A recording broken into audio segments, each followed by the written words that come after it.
What if I told you that the worst period of your life wasn't a breakdown? It was a breakthrough, that moment when everything fell apart, when you couldn't recognize yourself in the mirror, when the pain was so deep you thought you'd never recover. Carl Jung discovered something extraordinary about this suffering. He called it the soul's most painful test. And here's the truth that will change everything you thought you knew about your pain. Only 10% of people who enter this darkness ever make it through to the other side.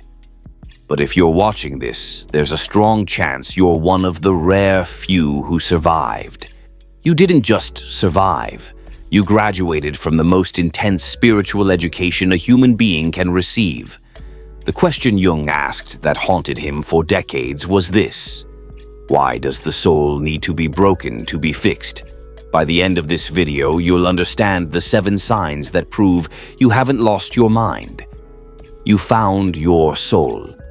Jung called this experience the Negrado, the blackening, the darkest stage of transformation where the old self must die before the new self can be born. Society labels this depression, anxiety, a mental breakdown, something to be fixed as quickly as possible with medication and therapy.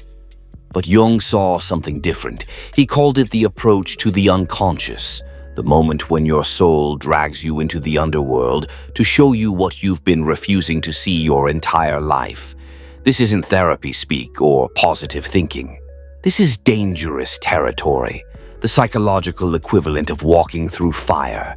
The place where your carefully constructed identity dissolves, where everything you believed about yourself and the world crumbles into dust. Most people never recover from this. They medicate it into submission. They numb it with work or relationships or substances.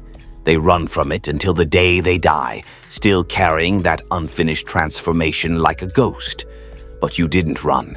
You walked straight into the fire because something in you knew there was no other way through, and that willingness changes everything. The first sign you pass the test is the collapse of meaning. Everything that used to make you happy suddenly felt empty. The career you worked so hard to build felt meaningless overnight. The relationship that once excited you became hollow. Interactions that used to spark joy now felt like going through motions. The achievements that gave you pride turned into dust in your hands. Money, status, validation from others, all of it stopped working like a drug that no longer produces its high. Here's what Jung understood that most people miss.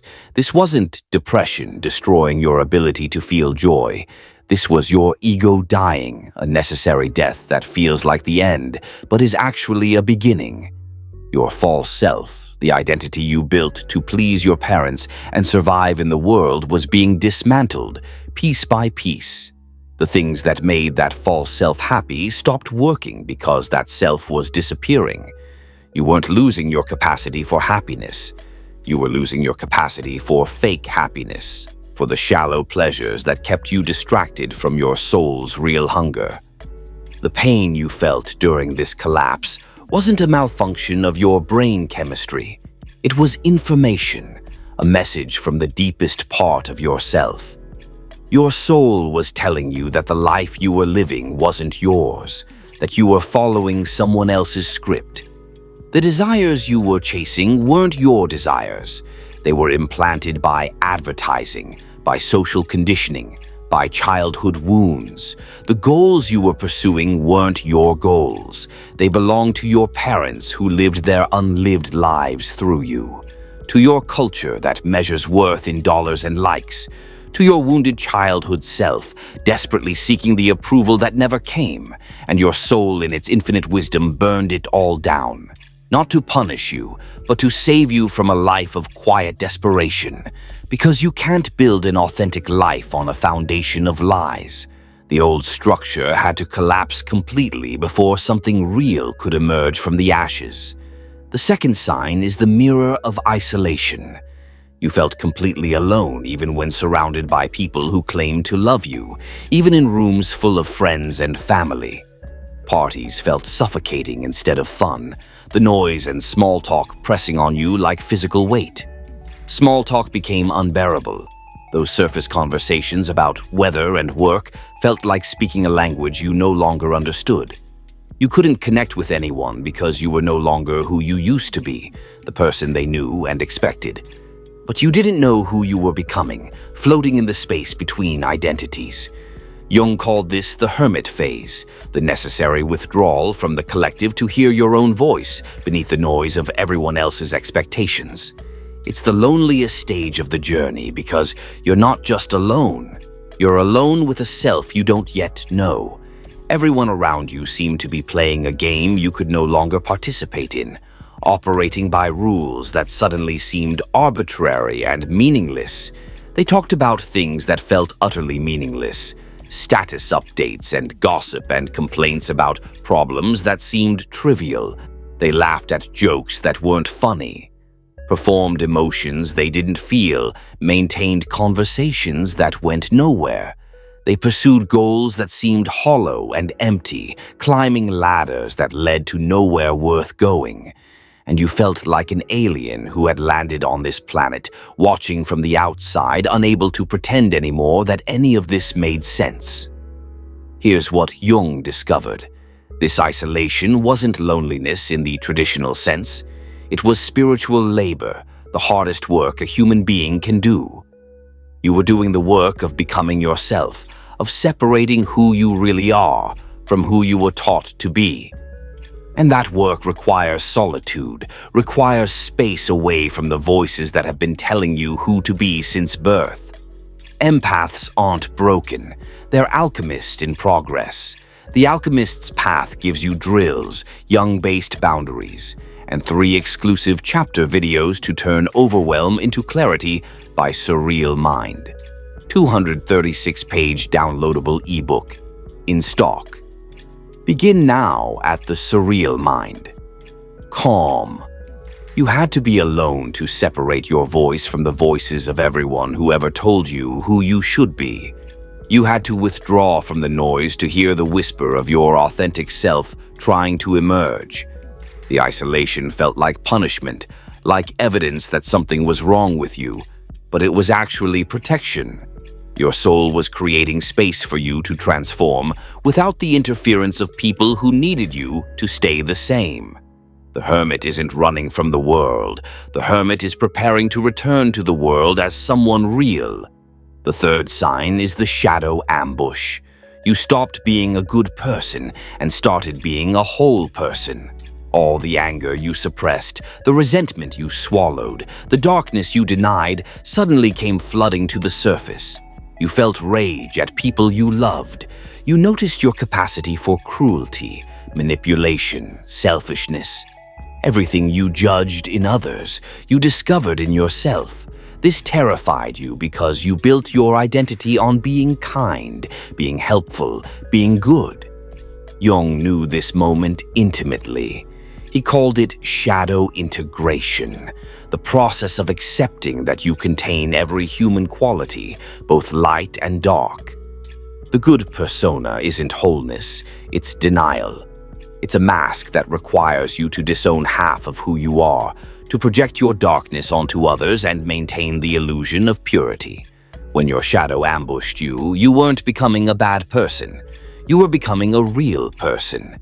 You were acknowledging that you have needs, boundaries, anger, and the right to say no. You were admitting that you're capable of the same darkness you see in others, and that admission is what makes you safe, because people who deny their shadow act it out unconsciously. They hurt others while believing themselves to be innocent. But when you integrate your shadow consciously, you gain choice. You can feel anger without destroying. You can acknowledge selfishness without being consumed by it. You become dangerous in the best way, dangerous to manipulation, to false harmony, to anyone who would exploit your goodness. This integration doesn't make you cruel, it makes you whole. It gives you access to your full power, including the power to protect yourself, to set boundaries, to say no when no is the right answer. The 4th sign is the loss of the persona. The mask you wore for society shattered and you physically couldn't fake it anymore. You tried to go back to normal, to smile at the right times, to say the appropriate things, to perform the role everyone expected from you. But your body wouldn't cooperate. Your voice cracked when you tried to make small talk. Your hands shook when you tried to maintain composure. Your stomach churned when you tried to pretend everything was fine. The act that used to be effortless, that you could perform on autopilot without thinking, became impossible. Jung called the persona our social mask, the carefully crafted image we present to the world to gain acceptance and avoid rejection. It serves a function when you're young, helping you navigate social expectations, learn the rules, survive in environments where being yourself isn't safe. But at some point in the journey toward wholeness, the persona becomes a prison. You forget it's a mask. You start believing that the performance is who you really are, that the character you play in public is your true identity. When your persona shattered, it felt like humiliation. You couldn't maintain your composure at work, breaking down in meetings or losing your cool in ways that embarrassed you. You broke down in front of people crying or expressing emotions you were supposed to keep hidden. You said things you weren't supposed to say, truths that violated the unspoken rules of polite society. You felt exposed, vulnerable, like everyone could see through you to the mess underneath, the struggling human being beneath the polished surface. But here's the truth Jung discovered through his own breakdown and breakthrough. That shattering was liberation. Even though it felt like destruction, the persona was exhausting you, consuming all your energy just to maintain an image that wasn't real, draining your life force to keep up appearances. When it broke, when you couldn't hold it together anymore, you felt weak, but actually, you were becoming strong in a completely different way. Strong enough to be authentic, strong enough to disappoint people when their expectations don't serve your truth. Strong enough to let them see you as you actually are, rather than who they need you to be. The humiliation you felt was your ego's death rattle, the false self screaming as it dissolved. Your soul was celebrating. The fifth sign is radical disillusionment. You saw the lies everywhere in your family, in your workplace, in your social circles, in the larger society. The unspoken agreements everyone was participating in suddenly became visible to you, and you couldn't unsee them no matter how hard you tried. Your family's toxic patterns they called love. Your workplace's dysfunction they called professionalism. Society's empty values they called success. The collective denial everyone agreed to maintain suddenly looked absurd. You lost friends during this time. Not because you became judgmental or preachy, but because you couldn't participate in the collective delusion anymore. When everyone's pretending the emperor has clothes, the person who points out his nakedness gets exiled, gets labeled negative or difficult or overly sensitive. Jung called this seeing through the collective shadow, recognizing the unconscious agreements groups make to avoid painful truths. Every family, every organization, every culture has shadows. Things everyone knows but nobody acknowledges. The alcoholic uncle. Nobody mentions the office bully. Everyone enables the systemic injustice. Everyone benefits from. And as long as everyone maintains the silence, as long as everyone agrees not to name what's happening, the system functions smoothly. But when you went through your transformation, when your soul dragged you into consciousness, you lost the ability to maintain that silence. You couldn't laugh at racist jokes anymore, couldn't pretend they were harmless. You couldn't ignore emotional abuse disguised as care. Couldn't call manipulation love just because it came from family. You couldn't celebrate achievements built on exploitation. Couldn't worship success that required destroying others. This made you uncomfortable to be around, not because you were constantly confronting people or preaching at them, but because your presence itself was a mirror showing them what they were avoiding. Many people chose to distance themselves from you rather than look at that reflection, rather than question the lies they'd built their lives on. This hurt deeply because you didn't choose to see these things. You would have preferred to stay blind, to keep your comfortable illusions. But Jung knew this radical disillusionment was necessary, was part of the individuation process. You can't build a conscious life while participating in unconscious lies. You can't become yourself while pretending along with everyone else. The sixth sign is the tension of opposites. You learn to hold two conflicting truths at once without falling apart, without needing to resolve them into a simple answer.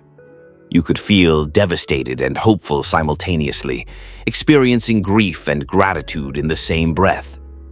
You could be angry at someone you love without the anger destroying the love, recognizing that both feelings were real and valid. You could acknowledge your flaws while recognizing your value, seeing your shadow without losing sight of your light. Before this test, before the Negrado burned away your false certainties, you lived in black and white thinking. Things were either good or bad. People were either right or wrong. You were either succeeding or failing. This binary thinking felt safe because it was simple, clear, decisive. It gave you rules to follow, categories to sort reality into, but it was also childish, a defense against the complexity and messiness of reality, against the truth that most of life exists in shades of gray. When you entered the Negrado, when your soul dragged you into the fire, life forced you into the gray areas. You had to hold paradoxes that your mind wanted desperately to resolve into simple categories. You loved your family and recognized their toxicity. You were grateful for your past and mourned what it cost you. You valued your sensitivity and hated how much it hurt. Jung called this the transcendent function, the psychological capacity to contain opposing forces without collapsing into one or the other, without choosing sides when both sides are true. This is what spiritual maturity actually means, what wisdom looks like in practice. Not having all the answers, but being able to sit with questions. Not resolving all conflicts, but learning to be the container for them without being torn apart. You became strong enough to feel everything without needing to immediately fix it, explain it, or make it go away. You learned that you can be broken and whole at the same time. That wholeness isn't the absence of brokenness, but the integration of it. You discovered that you can grieve what you lost while celebrating what you're becoming, holding both mourning and hope without betraying either. This capacity to hold tension is what Jung believed separated mature souls from those still trapped in unconscious simplicity. It's uncomfortable. It's painful. But it's also what makes you truly human rather than a machine running on simple programs. The seventh and final sign is the return of the child. After all that darkness, after walking through fire and facing every demon in your psyche, something unexpected happened. A quiet joy returned. But it was different from anything you'd felt before. Not the loud happiness of achievement or validation. Not the desperate excitement of distraction or pleasure. Not the manic energy of accomplishment. This was softer, deeper, more authentic. A genuine curiosity about life started emerging from the ashes of who you used to be. You found yourself noticing small things again. The way light hits a wall at golden hour, the sound of rain on windows, the taste of food when you actually paid attention. You felt creative impulses that had nothing to do with productivity or success or proving yourself. You wanted to play, to explore, to create just for the sake of creating, without needing it to mean something or become something. Jung called this the divine child archetype. The part of you that existed before the world told you who to be, before conditioning buried your authentic nature. When you were actually a child, you had to suppress this authentic self to survive in a world that didn't always welcome it. You learned what was acceptable and what wasn't, what got you love and what got you punished or rejected. You adapted. You performed. You became who you needed to be to stay safe, to be loved, to belong. But that divine child never died. Despite what the trauma tried to do, it went underground into hiding, waiting patiently for the moment when you'd be strong enough to protect it, when you'd clear away enough false identity to make room for something real. The joy you feel now isn't naive, isn't the innocence of ignorance. It's earned through suffering and integration. It exists alongside your awareness of pain, loss, and darkness. Rather than denying those realities, you're not returning to childhood innocence.